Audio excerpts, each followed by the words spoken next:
حضور پیر میرا نشاء رحمۃ اللہ علیہ آپ اپنے مریدوں کو فرماتے ہیں کہ میں لاہور جا رہا ہوں. آپ اسلام آباد سے چلتے ہیں لاہور آنے کے لیے. مرید عرض کرتے ہیں حضور کیا وجہ بنی ہے, آپ اچانک لاہور کیوں جا رہے ہیں؟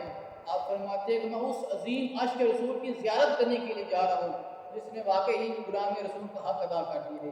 تو پیر صاحب اسلام آباد سے چلتے ہیں بورڈا شریف سے, علم و دین سے ملنے کے لیے آ رہے ہیں. حضور امیر ملت بھی جماعت علی شاہ رحمۃ اللہ علیہ آپ علی پور شریف سے چلتے ہیں. آپ فرماتے ہیں کہ میں نے کبھی کسی کے اوپر رشک نہیں کیا, اگر کسی کے اوپر کیا ہے تو علم و دین کے اوپر کیا ہے. حضرت خواجہ ضیاء الدین سیالوی رحمۃ اللہ علیہ آپ سے ملنے کے لیے آتے ہیں. بڑے بڑے غوث کتب ابدال, بڑے بڑے اولیاء کرام, بڑے بڑے علماء آپ سے ملنے کے لیے آتے ہیں. علم و دین, کیا تم حافظ ہو؟ جواب ملتا ہے نہیں. کیا تم قاری ہو؟ جواب ملتا ہے نہیں. کیا تم عالم ہو؟ جواب ملتا ہے نہیں. کیا تم محدث ہو؟ جواب ملتا ہے نہیں. کیا تم کتابوں کے مصنف ہو؟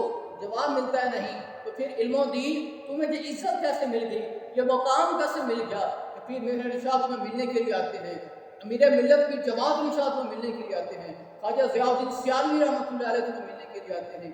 علم و دین بتاؤ تمہارے اندر ایسا کون سا کمال ہے, کون سی ایسی خوبی ہے؟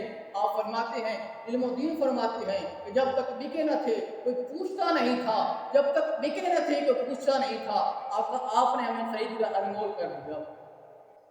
علم و دین کو کوئی جانتا نہیں تھا. پھر ایک وقت آتا ہے کوئی علم و دین ہے جو مسلمانوں کی آنکھوں کا تارا بن جاتے ہیں. پھر وہی علم و دین ہے جن کو بڑے بڑے غوث ابدال کتب ولی ملنے کے لیے آتے ہیں, بڑے بڑے علماء ملنے کے لیے آتے ہیں. اس لیے تیرے مصطفیٰ سے جو لپٹ جاتا ہے وہ یگانہ بن جاتا ہے. تیرے مصطفیٰ سے جو لپٹ جاتا ہے وہ یگانہ بن جاتا ہے. حضور جس کے ہو جائے اس کا زمانہ ہو جاتا ہے.